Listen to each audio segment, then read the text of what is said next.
안녕하세요. 여러분들의 생생지라 최경일입니다. 2019학년도 적성고사 대비 대학별 기출, 이번엔 한국산업기술대학교 오리엔테이션입니다. 선생님은 이번에도 생생질학의 가치관으로 여러분들을 만날 거고요. 여러분들의 성공 가능성에 적중하겠습니다. 한국산업기술대학교 적성고사 전형은 수능과 매우 유사한 형식적인 특징을 가지고 있는데요. 해서 수능을 대비하는 친구들이라면 어렵지 않게 적성고사 대비가 가능할 것입니다. 해서 정시로 이 대학교를 노리고 있는 친구들이 있다면 아마도 적성고사 전형을 안전장치 삼아서, 마침 또 수능 이후에 실시하거든요. 안전장치 삼아서 적성고사 전형을 지원할 것이라고 선생님이 충분히 예상할 수 있을 것 같고요. 우리 친구들도 아마 그런 생각을 하고 있을 것 같습니다. 해서 다른 전형에 비해 적성고사 전형이 매우 높은 경쟁률을 가지고 있는 것 또한 사실입니다. 해서 이번 시간에는 어떤 부분을 좀 주안점을 두고 우리가 이제 공부를 해야 될 것인지, 어떤 주의점을 우리가 조심해서 피해 나가야 할 것인지, 이런 점을 같이 한번 잡아보도록 하겠습니다. 자, 그러면 화면을 봐 주실까요?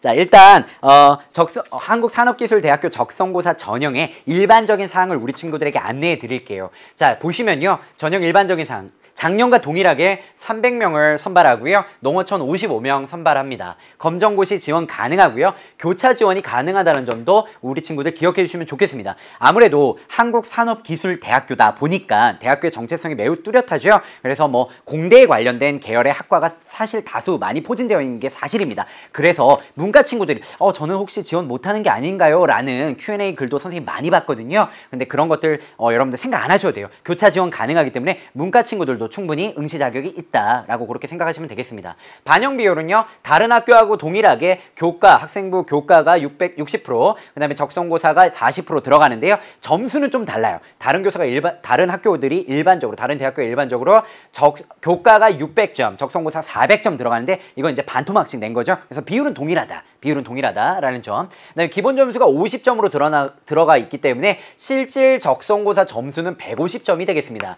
그럼 문항별로는 점수가 어떻게 되냐면 이와 같거든요. 문항별로는 국어 수학이 2018학년도부터 영어가 빠지고요. 국어 30문제, 수학 30문제 이렇게 들어가게 되었거든요. 그래서 여기에서 이제 각각 이제 경영 디자인 관련된 학과를 진학하고자 하는 희망하는 친구들은 아무래도 국어에 좀 변별력이 높으니까, 국어 점수가 3점이죠. 문항당. 국어의 변별력이 높으니까 국어 점수를 좀 신경을 많이 쓰셔야 할 거고요. 그다음에 공학 관련된 계열의 학과를 진학하고 싶은 친구들은 수학의 변별점이 높죠. 그죠? 그래서 수학이 3점이기 때문에 수학 점수가 높다라는 점 기억해 주시면 좋겠는데, 아무래도 수학을 잘하는 게 중요할 수밖에 없는 게, 동점자를 처리할 때 1순위는 적성고사 성적인데요. 2순위가 수학 점수가 누가 높은가예요. 그죠? 수학 점수가. 그죠? 그래서 아무래도 한국산업기술대학교다 보니까 수학 과목을 좀 우선시하고 있는 그런 특징점을 살펴볼 수 있을 것 같습니다. 사지선다로 되어 있고요. 한 문항당 2 내지 3점 정도로 방금 얘기했다시피 포진이 되어 있어요. 그래서 등급 간 차이를 뒷부분에서 볼 건데요. 대략 한 5등급까지는 3점 차이가 나거든요. 그래서 한 문제 내지는 두 문제 정도. 그죠? 두 문제 맞추면 확실하게 안정적으로 등급을 이겼다. 한 등급을 커버했다. 그렇게 보시면 될 것 같아요. 그죠? 그래서 고사 일시는 2018년 11월 18일 일요일 날 실시를 하고요. 70분 동안 보게 되고, 학과별로 고사 시간이 오전, 오후 두 번으로 나눠져 있거든요. 해서 여러분들 놓치는 일 없도록, 자기 학과 시험 시간을 놓치는 일 없도록 주의하셔야 할 겁니다. 자, 두 번째 보시면 앞서 얘기했던 학생부 환산 점수 보시면요. 5등급까지는 3점 정도씩 차이가 나죠. 그죠? 3점 정도씩 차이가 나기 때문에 선생님 생각할 때는 5등급까지는 무난하게 적성고사 점수를 통해서 어느 정도 커버가 가능하다. 그렇게 이제 판단할 수 있겠는데요. 6등급부터는 6점 차이 나고요. 7등급부터는 42점이 차이가 나죠. 이 뒤는 이제 말할 것 없고요. 그렇죠? 그러니까 사실상 7, 8, 9등급 친구들에게는 좀 많이 어려운 게 사실입니다. 그러니까 이 학교가 적성고사 전형 아무나 볼 수 있어, 일단 열어놨어 라고 보이지만 성적에서 이렇게 제한점을 두고 있는 부분이 사실 굉장히 크거든요. 그래서 아무래도 이제 4, 5, 6등급, 그죠? 6등급도 좀 많이 맞추셔야 되죠? 그쵸? 이 경우면, 그쵸? 그래서 두세 문제를 더 맞춰야 되기 때문에, 그쵸? 그래서, 6등급까지도 그래도 만점을 노리해 온다면 아무래도 가능하겠다. 그렇게 판단할 수 있겠습니다. 학생부 교과 내신 반영하는 것이 재작년에는, 그쵸? 2017학년도에는 전교과였는데, 선생님 말 잘못했다. 2018학년도, 그러니까 예년까지요. 예년까지는 전교과였는데, 2019학년도부터 이거 새롭게 변했어요. 2019학년도부터 새롭게 변했습니다. 그러니까 교과별 상위 5개 과목으로, 전교과가 아니라 상위 5개 과목으로 좀 이렇게 변화했기 때문에 혹시라도 전체 내신 등급은 좀 낮지만 주요 교과의 어떤 내신 등급의 총합은 높은 친구들이 있다면 한번 여러분들 유리한 이점이 생겼을 겁니다. 이번에. 그래서 석차 등급이 좀 높은 친구가, 주요 교과가 높은 친구가 있다면 아무래도 좀 유리할 수 있겠다. 전체 학과의 경쟁률은 이와 같고요. 낮지 않죠? 그죠? 굉장히 높은 편입니다. 그 다음에 합격생, 학생부 평균 등급은 이 정도입니다. 그래서 여러분들이 플러스 마이너스 하신다면 내가 이렇게 몇 문제를 맞춰야 되는가 이런 부분에 대한 어느 정도 개인적인 견적이 나올 수가 있겠죠. 합격생 평균 정답수는 45.2문항 이라고 되어 있죠. 그래서 60문항 중에 45개 정도를 맞춰야지 합격선에 든다 이렇게 판단할 수가 있겠습니다. 물론 등급이 더 낮다라고 한다면 여러분들 몇 문제를 더 맞춰야겠다는 플러스 하셔야 됩니다. 알겠죠? 그래서 이렇게 일반적인 사항들을 같이 한번 이해해 볼 수 있었는데요. 실제적으로 이제 문항의 어떤 흐름에 따라서 기출되고 있는지도 같이 한번 살펴보도록 할게요. 자, 30문항으로 총 변했어요. 예전에 25문항으로 제시가 되어 있었고 사실은 예전 문항은 뭐 이런 식이었어. 화법이 나오다가 갑자기 화법 2문제 제시되더니 갑자기 문법 나오고 갑자기 작문법 나와. 그죠? 그래서 어떤 형식이 정해져 있지 않았어요. 2016, 2017학년도에는. 근데 2018학년도부터 형식상의 변화가 굉장히 깔끔하게 정제되어 있다라는 느낌을 많이 받았거든요. 자, 보시다시피 자, 1번부터 30문항이 되어 있는데요. 화법 3문제 나오고요. 작문법 2문제 나오고요. 문법 5문제가 출제되죠. 어떤 형식하고 매우 동일합니까? 수능과 매우 동일한 형식으로 출제가 되고 있다는 거죠. 그 다음에 독서, 그 다음에 문학 이렇게 출제가 되고 있죠. 그죠? 그래서 매우 수능과 유사한 형태로 출제가 되고 있기 때문에 수능을 충분히 준비해온 친구들이라면 이질감 없이 연착륙이 가능할 것 같아요. 그죠? 그래서 그렇게 이해하시면 좋겠는데 특징점은 뭐냐면 선생님 다 찾아봤어요. EBS 연계율이 매우 높습니다. 매우 높아요. 선생님 본강에서 다시 한번 또 이야기를 할 건데요. EBS 연계율이 매우 높다라는 점. 그러니까 한국산업기술대학교를 내가 노린다라고 한다면 사실은 연계교재를 바이블이라고 생각하고 가셔야 돼요. 다른 적성대학교 이제 적성 문제를 보시면요. 아무래도 교과 내용을 좀 보셔야 되고 문법 공부도 좀 하셔야 되고 하는데 이 부분은 문법까지도 연계교재를 보십사라고 선생님 추천드리고 싶습니다. 해서 보십시오. 그죠? 연계교재 얼마나 많이 연계가 되어 있는지. 문학, 현대 산문 하나 빼고는 다 연계입니다. 그죠? 현대 산문 하나 빼고는. 그죠? 그래서 그 부분이 특징점이고요. 그 다음에 조심해야 될 거는 독서하고 문항에서는 지문만 활용했다는 점.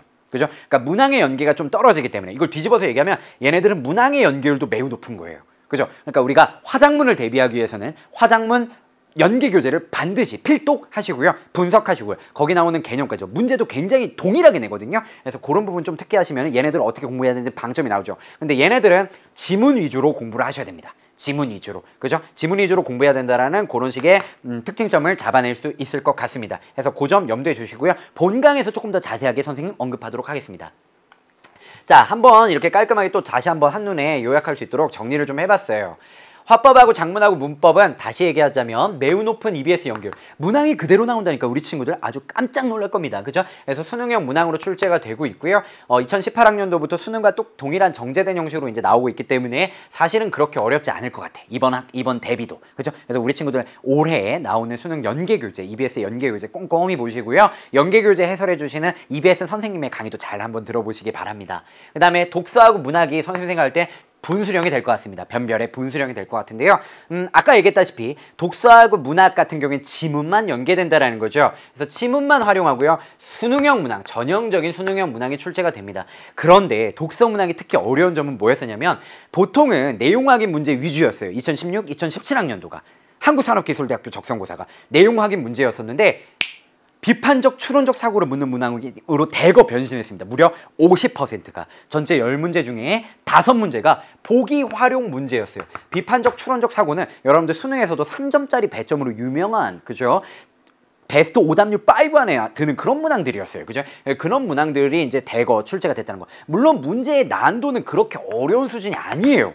문제의 난도는 사실 그렇게 어려운 수준이 아니지만 보기 자료가 제시가 되고 있고 그 보기는 여러분들이 처음 본 보기일 겁니다. 장담하건대 처음 본 보기일 겁니다. 그러면 그런 것들을 빠르게 현장에서 이해하고요. 적용할 수 있는 그런 식의 능력이 좀 아무래도 필요한 상황이 아닐까 선생님 이렇게 예측 가능합니다. 그래서 문항에 대한 난도는 그렇게 높지 않기 때문에 지문을 꼼꼼하게 미리 읽어두세요. 미리 읽어두세요. 현장에서 읽으려고 하시면은 여러분들 너무 시간 많이 뺏깁니다. 그래서 미리 많이 읽어두시고 꼼꼼하게 내가 정확하게 100% 탑재한 상태로 가셔야 됩니다. 해서 그 알고 있는 배경 지식을 바탕으로 해서 지문을 보기 자료를 이해하기 위해서 노력하셔야 될 거예요.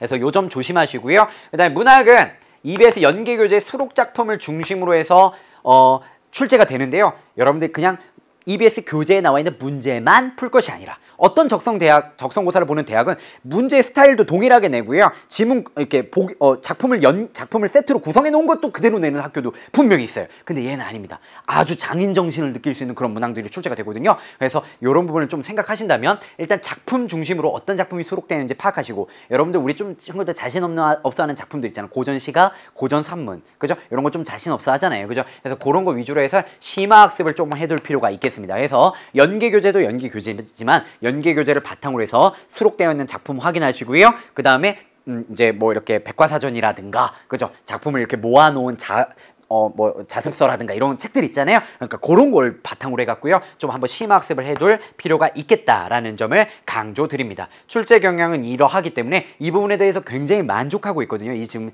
한국산업기술대학교는 이 부분에 대해서 되게 자랑스럽게 자부심을 느끼고 있단 말이에요. 그러니까 올해도 이와 같을 겁니다. 그죠? 예측 가능합니다. 해서 우리 친구들 충분히 예측 가능한 부분이니까 이 점 염두해 주시고요. 잘 생각해 주시면 될 것 같습니다. 자, 이렇게 한국산업기술대학교의 적성고사 전형의 일반적인 흐름을 한번 쭉 잡아보았는데요. 조금 어려워 보이시나요? 그렇지만 굉장히 매력적인 대학교입니다. 취업률 1위라는 수도권 대학 7년 동안 연속해서 취업률 1위라는 매우 아름다운 성적을 가지고 있는 대학교거든요. 바로 지금 이 강좌를 듣고 있는 아름다운 여러분들에게 어울리는 대학교라고 생각합니다. 우리 친구들 본강에서 선생님이 여러분들에게 충분히 이제 강조점 드릴 거고요. 주의점 드릴 겁니다. 걱정하지 마시고요. 선생님이 여러분들에게 제안하는 그런 제안점 잘 따라서 실천하신다면 이 대학의 성공 가능성 분명히 높을 것이라 장담합니다. 자, 그럼 우리 친구들 같이 갑시다. 함께 갑시다. 여러분들의 성공 가능성을 높이도록 하겠습니다. 자, 그럼 우리 친구들 오늘도 생생지락 되소서.